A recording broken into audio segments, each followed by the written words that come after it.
নমস্কার।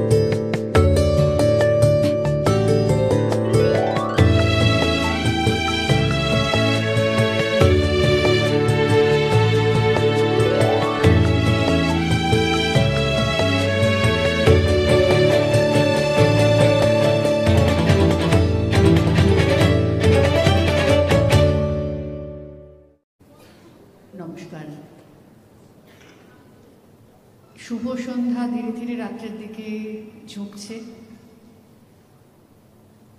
চৈত্র সন্ধ্যা, সেই অর্থে শেষ বসন্তের দিকে আমরা পা বাড়াচ্ছি। পিসি চন্দ্র গার্ডেনকে বিশেষ ধন্যবাদ জানাই যে তারা পুরনো বছর এবং নতুন বছরের এই সন্ধিক্ষণে, এই সময়টায় আমাদের আমন্ত্রণ জানিয়েছেন কিছু উপস্থাপনায় পিসি চন্দ্র গার্ডেনের এই অডিটোরিয়াম, এই মিডোজ হল, আরও অনেক হল আছে এখানে যেখানে আমরা আগে অনুষ্ঠান করেছি। টিউলিপ হল, ম্যাপল লন, অনেক ফুল আছে এখানে, প্রকৃতি আছে। তাদেরকে আমরা কবিতায়, গানে, কথায় বহুবার ভরিয়ে দিয়ে গিয়েছি। মাঝে কোভিড মহামারীর কিছু সময়ে একটা বিরতি ছিল, তারপরে আবার যে আমন্ত্রণ পেয়েছি, আমি পিসি চন্দ্র গার্ডেনের প্রত্যেককে বিশেষ ধন্যবাদ জানাচ্ছি। প্রদীপ রায়, যার সঙ্গে দীর্ঘ সময়ের যোগাযোগ, কলকাতা দূরদর্শনে কাজ করার সূত্রে তাঁকে ধন্যবাদ জানাচ্ছি। অভিজিৎ বাবুকে ধন্যবাদ জানাচ্ছি এবং যারা তাদের তরফে উপস্থিত আছেন তাদেরকে ধন্যবাদ জানাচ্ছি। কবিতা ভালোবেসে, গান ভালোবেসে যারা এসেছেন তাদেরকেও ধন্যবাদ এবং সকলকে আগাম শুভ নববর্ষ। যদিও বেশ কিছুটা সময় বাকি আছে। আজকে শ্রীকান্ত কলকাতায় থাকলে অবশ্যই এখানে আসতেন। শ্রীকান্ত, অর্ণা, ওরা আমার খুব বন্ধু দীর্ঘ সময়, কিন্তু তাদের ছাত্রছাত্রীরা আজকে চমৎকার সঙ্গীত পরিবেশন করে গেছে। কিছুদিন আগে আমার বাড়িতে তারা রিহার্সাল দিচ্ছিল, আর আমার খুব খারাপ লাগছিল যে আজকের এই দিনে তাদের আমি পাবো না, কিন্তু তারা তাদের ছাপ রেখে গেছে ছাত্রছাত্রীদের মধ্যে দিয়ে। আসলে এটাই হয়, আমরা চেষ্টা করি, আমরা যে সময় এই সাংস্কৃতিক অঙ্গনে এসেছি, এখন নতুন প্রজন্মকে তৈরি করে দেওয়ার সময়, সামনের পথটা তাদের দেখিয়ে দেওয়ার সময়, সেই পথ ধরে যেন তারা আগামী দিনে চলতে পারে। আজকে আমার নিবেদনের প্রথম কবিতাটি আজকের অনুষ্ঠানের যার শিরোনাম, বিমল চন্দ্র ঘোষের একটি কবিতা, যেটি অবশ্য আমরা ছোটবেলায় শুনেছিলাম সন্ধ্যা মুখোপাধ্যায়ের কণ্ঠে। তখন এটা বিমল চন্দ্র ঘোষের কবিতা বলে জানতাম না, তখন ওটা সন্ধ্যা মুখোপাধ্যায়ের গান বলেই জানতাম। যত বড় হয়েছি, পড়াশুনো করেছি, কবিতাটি কাছে এসেছে, কবিতাটিও মঞ্চে বলেছি, তখন এই গান কবিতা ওতপ্রোতভাবে জড়িয়ে গেছে।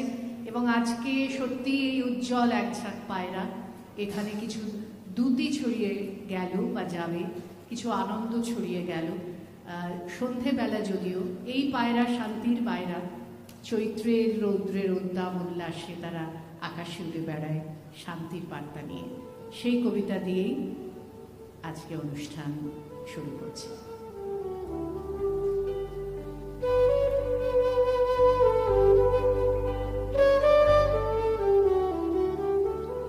উজ্জ্বল এক ঝাঁক পায়রা সূর্যের উজ্জ্বল রৌদ্রে চঞ্চল পাখনায় উড়ছে, নিশৃঙ্খল নীল অম্বর গ্রহতারা থাকে যদি থাক নীল শূন্যে।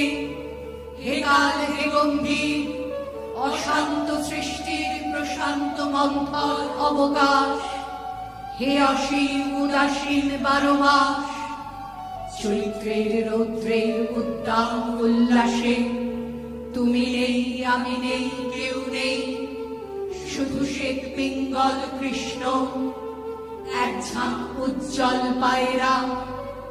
দুপুরের রৌদ্রের নিঝুম শান্তি, নীল কপোতাক্ষীর কান্তি, এক খালি নাগরিক আকাশে কালজয়ী পাখনার চঞ্চল প্রকাশে চৈতালি সূর্যের থমথমে রৌদ্রে জীবন্ত উল্লাসে উঠছে পাঁচরঙা এক ঝাঁক পায়রা, এক ফালি আকাশের কোল ঘেঁষাকার নিশ, রংচটা গম্বুজ দিগন্তে চিমনি, সোনার প্রহর কাপে চঞ্চল পাখনায়, ছোট্ট কালের ঘোরে প্রান্ত মুদনময়, লীলায়িত বিস্ময়, সৃষ্টির স্বাক্ষর এক ঝাঁক পায়রা, রূপালী পাখায় কাপে ত্রিকালের ছন্দ, দুপুরের ঝলমলে রোদ্দুর, হে কপোত পাড়াবা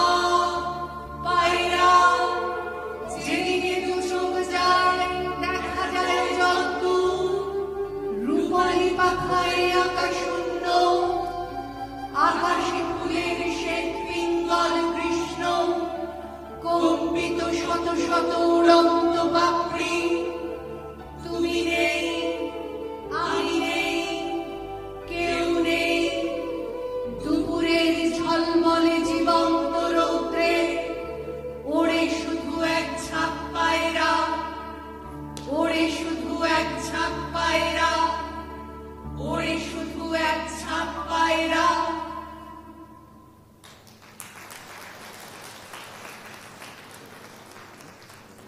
বিদেশি গাছের চারা দিয়েছিলেন, তো রবীন্দ্রনাথ খুব যত্ন করছিলেন শান্তিনিকেতনে, সেই চারাটি ফুটেছে, কিন্তু কিছুতেই আর সেই চারার পাতা হচ্ছে কিন্তু ফুল আসছে না, তো খুব অধৈর্য হয়ে পড়ছিলেন রবীন্দ্রনাথ। তো সে বছর বসন্তকালে ফাল্গুনের কোনো এক সময় রবীন্দ্রনাথ বাইরে আছেন বিদেশে, তো শান্তিনিকেতন থেকে খবর গেল যে সেই ফুল, সেই নীল ফুল মানে মাতিয়ে দিচ্ছে চারদিক, ফুলে ফুলে ভরে যাচ্ছে সেই গাছ। রবীন্দ্রনাথ সেখান থেকে সেই গাছটির নাম দিলেন নীলমণিলতা। তো আসলে উনি লিখছেন যে যখন কোনো শিশুর জন্ম হয়, আমরা তো যখন অন্নপ্রাশনের সময় তাকে একটা নামকরণ করি, তো প্রবাসে থেকে কবি সেই গাছটির নামকরণ করেছিলেন, সেই বিদেশি গাছটিকে নীলমণিলতা। তো এবার আমারও একটা এই প্রসঙ্গে জানাই, আমারও একটা পরীক্ষা এবার সফল হয়েছে। আমিও সেই নীলমণির চারা এনে আমার 12 তলার উপরে ফ্ল্যাটে লাগিয়েছিলাম। আমার ধারণা ছিল ওটি মানে ফুলে পরিণত হবে না, কিন্তু এই ফাল্গুনে সেটি হয়েছে। তো সেই নীলমণিলতা আমার বারান্দার টবেও হয়েছে, আর এই সেই ফুলটিকে দেখে দেখে, সেই গাছটিকে দেখে দেখে মনে মনে এই কবিতার কথাগুলি আবৃত্তি করেছি এই ফাল্গুনে। শেষ বসন্ত পরের কবিতা।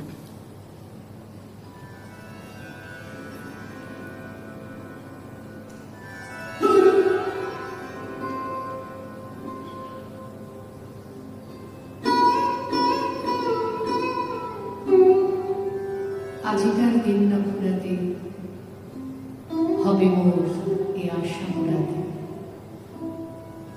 শুধু এবারের মতো বসন্তের ফুল যত, যাব মোরা তো জলে ঘোরাতে, তোমার কানন তলে ফাল্গুন আসিবে বারংবার, তাহারই একটি শুধু মাগি আমি দুয়ারে তোমার। বেলা কবে গিয়াছে বৃথায়, এতকাল ভুলেছিল তাই, হঠাৎ তোমার চোখে দেখিয়াছি সন্ধ্যালোকে, আমার সময় আর নাই, তাই আমি একে একে গণিতেছি কৃপণের সম, ব্যাকুল সংকোচ ভরে বসন্ত শেষের দিন মম। ভয় রাখিও না তুমি মনে, তোমার বিকচ ফুল বনে দেরি করিব না মিছে, ফিরে চাহিব না পিছে, দিন শেষে বিদায়ের ক্ষণে। যাব না তোমার চোখে আঁখি জল পাবো আশা করি, রাখিবারে চিরদিন স্মৃতির করুণা রসে ভরি, ফিরিয়া যেও না, শোনো শোনো, সূর্য অস্ত যায়নি এখনো,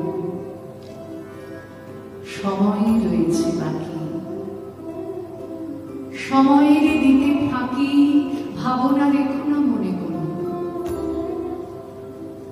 পাতার আড়াল থেকে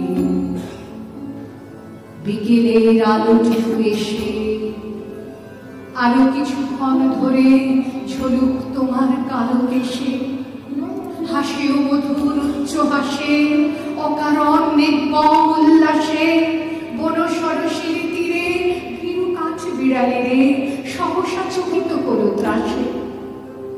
ভুলে যাওয়া কথাগুলি কানে কানে করায় স্মরণ, দেব না মন্থর করি ওই তব চঞ্চল চরণ।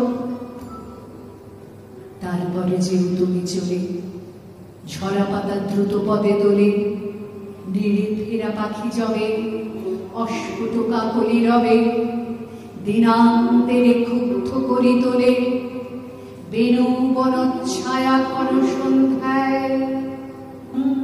তোমার ছবি দূরে মিলাইবে বধূরীর বাঁশরীর সর্বশেষ সুরে।